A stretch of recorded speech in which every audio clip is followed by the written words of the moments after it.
bad economic data, and the repo market did not behave on quarter end.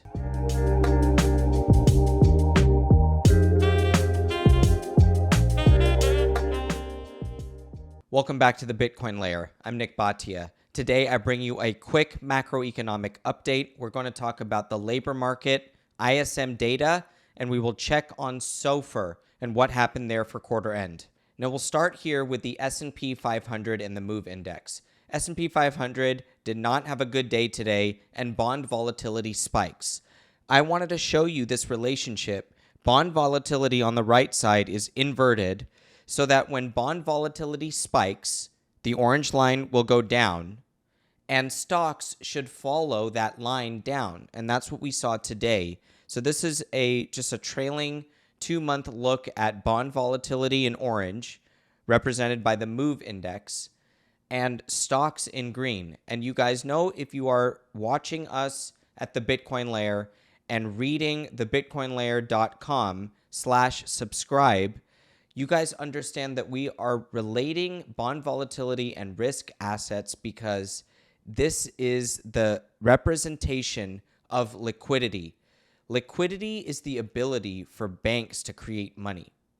And liquidity goes up when banking assets go up. It goes up when interest rates come down because the price of those assets goes up. And also, the final picture of bond volatility is that when bond volatility goes down, the power of banks to create money goes up, and therefore risk assets go up. Therefore, one of the largest challenges to risk assets going up is the increase of bond volatility. And that is why we focus our new indicator, TBL liquidity, with the risk market, because bond volatility here, which is one of the drivers of our index, of our new metric, which combines banking assets with this construct of bond vol, the combination of banking assets and bond volatility has predictive power over risk assets, including stocks and including Bitcoin. And so in our science, we must look at bond volatility first and foremost, banking assets and the size of banking balance sheets first and foremost, to guide us on where risk is going. So today, what you have is a reversal, and I want to zoom into today just to show you this relationship on a zoomed in basis, that today there was a challenge to bond volatility because risk was introduced to the market. Right? We had war escalating in the Middle East. It's been going on for a year now, but an escalation today broadly increased volatility. Risk was challenged today. We saw stocks and Bitcoin put in a poor performance. And so once we take a step back from the zoomed in perspective and we zoom out, we can generally assess our situation. Where is the size of bank balance sheets going? We believe it's going up as you head into an easing cycle. Where is bond volatility? We believe it's going down as you get more certainty on the path of interest rates. But on a one-day basis with a spike in volatility, you can understand then why risk performs poorly, why Bitcoin goes down, and why Bitcoin has a bad day on a day like today. Just understand the framework. And you can do that by subscribing to our publication, thebitcoinlayer.com/subscribe, but also just continuing to watch these videos, these global macro updates that we do, reading our free report. So you can find our free report linked here. And in this free report, we go through the construction of our index. So please do that. Download this report that is co-presented with Unchained and understand what moves the price of Bitcoin, right? Zoomed out, we know that adoption is going to move the price of Bitcoin.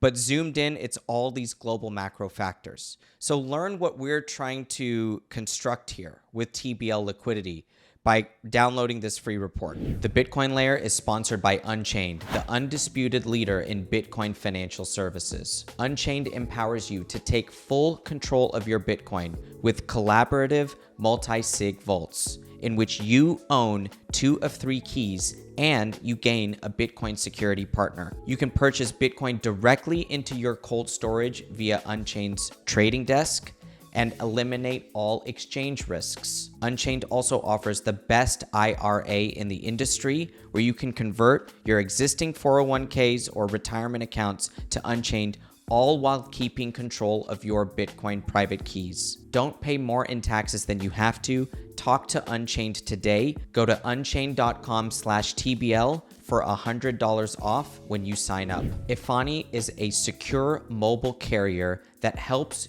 prevent SIM swaps. SIM swaps are sophisticated social engineering attacks in which hackers steal your phone number by gaining access to your information. Efani lets you sign up with AT&T or Verizon through them, but Efani protects your mobile number from being stolen by hackers. So make sure you're protecting those online accounts. Go to efani.com/TBL for $99 off when you sign up. All right, the second chart here gets into the economic data that we got from today. So in the US economy, we saw JOLTS data and ISM manufacturing. You guys know these are 2 of our favorite economic indicators. They're 2 of the highest signal indicators. They come right at the beginning of the month. What we saw from the JOLTS data is a little pop in the blue number, which is the headline openings. So when we say JOLTS, what we're talking about is the number of job listings, job openings.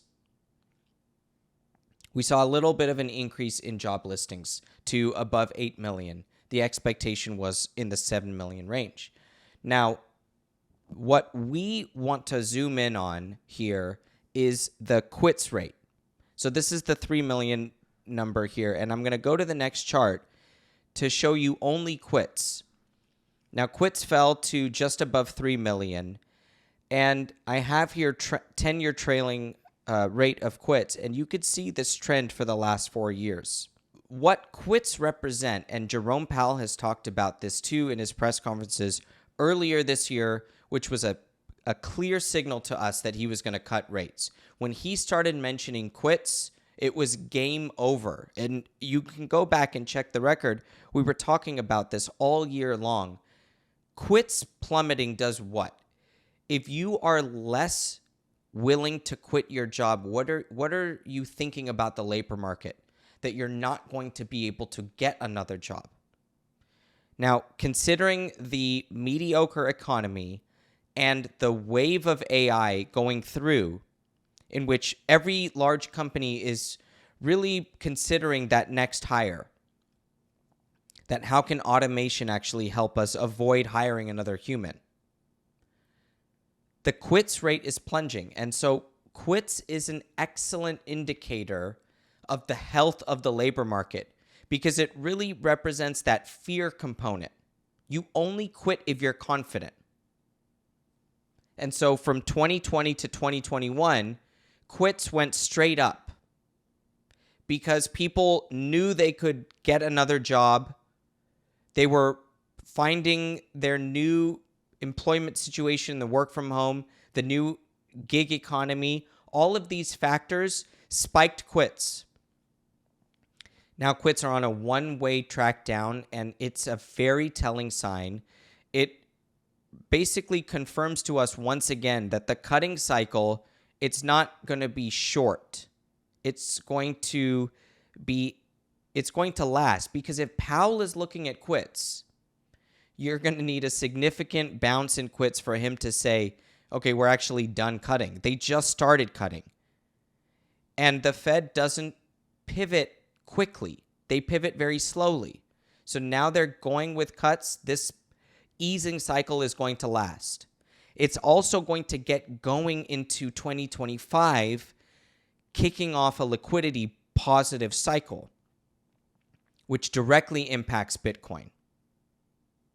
So we are looking for And remember here that we're the Bitcoin layer. We're not the S&P 500 layer. So our model is constructed versus the S&P. Let's get that clear. It's not constructed versus Bitcoin. We don't have enough evidence for Bitcoin. But we have evidence of a relationship between the S&P 500 and Bitcoin that is substantial, and it cycles up and down, but it's substantial enough to make us confident that the construction of the index with TBL liquidity versus TBL liquidity versus the S&P 500 is the correct way to measure how we are basically correlating the inputs, which are bank assets, treasury yields, and bond volatility, how we're relating those to the overall risk sentiment. We're doing that via the S&P 500. But at the Bitcoin layer, we are more focused on the index itself, which is bond volatility and banking asset driven, for its impact on Bitcoin, not stocks. So stocks and Bitcoin could decouple, they could have a weakening relationship, or they can have a continuing strong relationship. Our mission is to have the output be the effect in the short term of macro on Bitcoin. The second economic data print that hit was ISM manufacturing. Now, ISM services will hit here on Thursday, October 3rd. Today is Tuesday, October 1st. We had only one half of the whole ISM picture, but we had a weak ISM manufacturing headline number. So there was no increase from the 47 area from last month. And then the manufacturing employment subcomponent, which we show here in red, dipped back down again this month to 43.9, a very weak employment subprint. Very, very weak. And so the messaging here from the labor market is of a weak situation. And we know that the Fed is trying to get ahead of the game. We're not in recession. We're far from it. GDP is around 3%. But the employment situation is sour to the point that the monetary easing or the lack of restriction, so getting from 5.5 to 3.5, becomes urgent. I'm going to show you at the end of this video a picture of where policy rates are priced. But spoiler alert, they are heading to 3%. And so the path here, we just came down below 5 from 5.5. They're going to go from 5 to 4 pretty quickly. And then they're going to go from 4 to 3 probably quicker than even the market expects. And that's going to be our assumption here. So we told you they were going to cut rates at the beginning of the year. We thought it was going to happen in June. It's happening in September. Now we're looking way past the cutting cycle, which has already commenced, to now where's the end of the cutting cycle? Well, the end of the cutting cycle to us won't happen until there's a 2 handle in front of the SOFR rate, which means the repo rate, the overnight rate, the Fed funds rate. So right now, Fed funds went from a 5 handle to a 4 handle. They're going to go to a 3 handle, and then I do believe they will ultimately be going to the 2 handle. So that's the outlook here over the next year plus on the policy rate front. Now, what else did we get? We got the subcomponent of the inflation side from manufacturing, which is prices paid.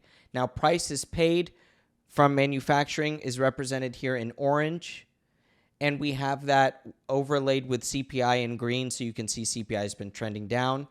A very weak print again with ISM manufacturing. So the worry about an uptick in inflation here is, at least on the manufacturing side, going to take a breather for another month because inflation isn't showing any life here from the ISM manufacturing prices paid subcomponent, which again, if you guys are following us, you know we think there's so much noise out there. That's why you watch and listen to us and read us, because we're not going to cover extensively the non-farm payrolls headline print, because when they say there were 188,000 jobs added this month, or whatever the monthly print is, first of all, that number was revised down by almost 1 million jobs cumulative between March and March of 23 and 24. So the numbers themselves they're subject to a massive amount of post manipulation. And so we tell you what we actually follow. And you know what CNBC will follow, or Bloomberg, or the Wall Street Journal will follow. You know what? They don't follow ISM manufacturing and ISM services that much. In fact, I was watching Bloomberg this morning at 7 a.m. Pacific time, and they went straight to JOLTS, and they went straight to the 8 million print that was above expectations. They didn't talk about quits, and they didn't talk about ISM manufacturing. And I turned it off in a few minutes because I had to go back to my charts and my data that actually mattered. So just to show you what we are covering versus what the rest of financial media covering, sometimes it's the same, sometimes it's different. But what matters to us the most? ISM prints on the first and the third business day of the month. JOLTS matters a lot. The unemployment rate matters, but average hourly earnings matters more to us than the non-farm payroll number. And those are all coming here on Friday, October 4th. So a big week for economic data. Always a big week when we have the first of the month. Let's switch gears to the U.S. Treasury market here. Looking at tens over the last year, you can see a little bit of a chop up and down, but the trend is down. Yields coming down to 3 3/4 today. A little bit of a bump in yields over the last few weeks as we got the rate cut finally,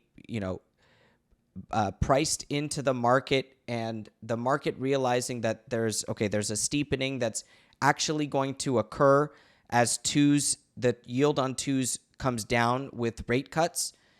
But the caption of this chart here is that steady Treasury buying despite the steeper curve. So curve is steepening out, twos, tens is steepening out as twos comes down below the 10-year yield. Finally, twos are, right above 3.5% here. But that doesn't mean that the 10-year yield is rising. It's not a bear steepener. It's a bull steepener, and tens are coming down alongside twos because the growth expectation on a broad basis is declining. And so we should be watching the 10-year yield for the ultimate signal on growth and inflation. Right now, it's telling us that the trend is lower. Lastly, for today's short update, we are going to stick with the money markets. My bread and butter here, this is what I started trading. My first ever trade in the financial markets was a Treasury bill. So it is the short-term money markets that is my background. I started trading repo on the first day that I was trading securities. So what I was doing is investing short-term cash with a dealer, accepting Treasury collateral through the tri-party market, and using Bank of New York Mellon or State Street or JP Morgan, which back then there were 3 tri-party custodians, using one of these tri-party custodians to hold the collateral and make sure that both sides of the equation are protected. And that money market environment in which money market funds and short-term cash is investing cash to dealers so that dealers can warehouse Treasury securities so that they can traffic Treasury securities from buyers to sellers and from sellers to buyers. That is the function of a dealer. A dealer depends on repo. A dealer depends on cash. The cash is represented in this next chart, SOFR volumes. So SOFR stands for the Secured Overnight Financing Rate. Secured means secured by Treasury collateral. So it's borrowing. It's secured. The borrowing is the financing rate. It's overnight, meaning it's a one-night loan, and it's secured by treasuries. Where does the cash come from? My former seat, money market funds. Where does it go? The dealers. Citi, Goldman, Bank of America, Merrill Lynch. And these dealers are taking cash, dedicating the inventory that they have, that they want to traffic in. And that is how the money market, when you hear the term plumbing, that is what the plumbing is. It's when you hear the term wholesale finance, the wholesaling, you think of wholesaling as a warehouse with inventory. The wholesaler is the dealer. The inventory is the treasury securities, and they're financed from the money markets. So the spike yesterday is a quarter-end phenomenon indeed, because that is a September 30th print at $2.5 trillion. But yes, it is alarming in that there is a crunch. There's a cash crunch here on the calendar days that the banks actually need to make sure everything looks good. That there is a crunch here in the money market that is developing. And that is the most important thing to take away from today's video. We watch SOFR because it is at the center of the plumbing. It is the warehouse. The warehouse itself is this number. This number, which is the size of the warehouse, is represented on the other side with the yield on that number. And so yesterday, the SOFR rate, which is in orange here, was 4.96, very close to the upper bound. Now, for the last year, we were trading between 5 and 5.5%. These lines, the red, purple, green, and dark blue lines, these are the policy rates. And I should actually say that the green line is not even the policy rate. It's the targeted rate. But the red line, the blue line, and the purple line are the actual policy rates. So they don't fluctuate. The Fed just sets a window here. And then it actually hopes, and I mean that by every sense of the word. They say that they guide it, but actually they hope that the green line, the orange line, and the black line, which I'll explain what orange and black are in a second, but they hope that those other lines stay within the red and the blue. They actually hope. Now you can see that the black line escaped the red line on 9/30, so that month-end print. Now, I wish, guys, that we had the October 1st numbers. We don't get them until tomorrow morning, unfortunately. So you're just going to have to subscribe to our channel. If you listen, make sure you subscribe on your favorite platform, rate and review, and then read us at thebitcoinlayers.com/subscribe. We have a free research publication for you twice a week. Now, the black line is the general collateral rate, so that's more the market rate on repo. The SOFR rate in orange is the index that's published that actually that captures all the repo transactions going on during the day, because every repo dealer is dealing with a different money market fund investor several times over during the day, and people might get a different rate throughout the day, throughout the morning, depending on the party, depending on a lot of things. So there's a whole repo market going on. That's why the black line and the orange line, which are market repo rates, the orange line is less a market rate and more a look-back average rate, but it's still an average rate, look-back rate of market transactions. So they're both market rates. they both fluctuate, and you can see they stay within the band until they don't. The black line didn't stay within the band on 9/30, on quarter end, on month end. That's a problem. To be very frank, it's a problem. I wish I had 10-1 numbers so that I can tell you, okay, it's calm again. But of course it's going to calm down after month end because the balance sheet strike doesn't matter anymore until the next day that the regulators come in and look. The shareholders come in and look. The bosses come in and look. And everything gets published up to the regulators, basically, for capital charges. So the quarter end is the market. That's what people don't understand. The calendar is the market, guys. The only number that matters is the month-end number. Did it stay in the band or not? And for year-end, it was okay. For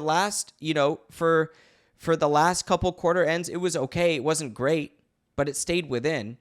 This one was bad. So we have to now watch SOFR a lot more closely. We told you that the Fed should have done something on QT. They could have if they cut 25, but they chose to go 50, so they couldn't do both things at the same time. If this type of situation continues, they're going to have to end QT for sure in November at their next meeting. So we have to watch this very closely. An end to QT means you're one step closer to more balance sheet expansion, which will directly impact TBL liquidity for the reasons that we've stated. And again, if you want to slow it down, and I promise you, and many of you have asked, we will do a whole video guide of our report, understanding what moves Bitcoin. Okay? We'll do a whole video report, but go download that free report and get familiar with our index and our framework. It is unique. The index, the liquidity index itself is inspired by Michael Howe's liquidity index, which is asset-based. But I couldn't get the numbers myself, so I had to build something myself. So I'm using asset-based liquidity. It's not M2. It's not using Fed liabilities. It has nothing to do with reverse repo, TGA, reserves. It has nothing to do with deposits. It's asset-side liquidity. It's a different construct. So that's what we're building. It's fascinating to us. We hope that you guys are also interested in it, and make sure you ask us your questions in the comments, and so that we can answer them as we go forward. The last chart I have for you is rapid cuts. We told you they were coming. We will be below 4% on the policy rate by quarter one of next year, right? So from a 5 handle to a 3 handle in 6 months. Now, that is what I call rapid. That's what we've been calling for. It's playing out. Now, the Bitcoin layer already told you that was coming. So now it's our job to look past that. What's going to happen past March? No more cuts or more cuts? We believe more cuts. 3 handle, I don't believe it's going to be enough. And I'm generally early, so take that for what you will. I don't believe a 3 handle will be low enough for the policy rate. That also means it's not going to be low enough for the market. The market is going to move the Treasury curve below 3% eventually. And honestly, it's almost there, right? The move from 3.5 to 3.75 on 10s on this little sell-off here sets the table for another 75 basis point move right down to 2.99. And it'll tag it. And these things do happen quickly, so I'm not going to tell you when. When rates are ready to reprice, they don't give people time. That's why it takes so much signal from the Treasury market. The investors are the fastest to reprice what is happening. Why did yields collapse from 4.5 to 3.5 in a matter of several weeks in the 10-year yield part of the curve. Because every single one of those big investors just knew that basically the days of 4.5% yields were over. So they had to buy them. It's an urgency, actually. And there's no credit work to do. It's just time value of money. So if you see it at 4.5 and you think it's going to 3, you buy. There's no other process. And it's relative value on the curve. So there was a ton of value in 5s. That's why people, they loved 5. 5s were the depressed amount on the curve. They still are, but now it won't last for long because the curve is uninverting. So 2s will finally fall below everything and eventually builds, and the whole curve will be steep. And we'll be talking about when the Fed will be hiking rates again. But we're not ready to get into hikes yet, guys, because it's just not, that's not a 2025 conversation. And so it's not really our business. We are here to guide you on a 3 to 12 month basis because we wouldn't even, it's hard to take ourselves seriously if you start making calls beyond that point. We're here to narrate the transition to a more Bitcoin-centric monetary system. We believe in that on a 10 to 50-year time horizon that really guides our framework. And when we see young people adopting Bitcoin, it confirms it. And on that path to Bitcoin becoming a more central part of the monetary system, we want to explain what's happening around it. So that's our mission, and I hope that you guys are finding value in that mission.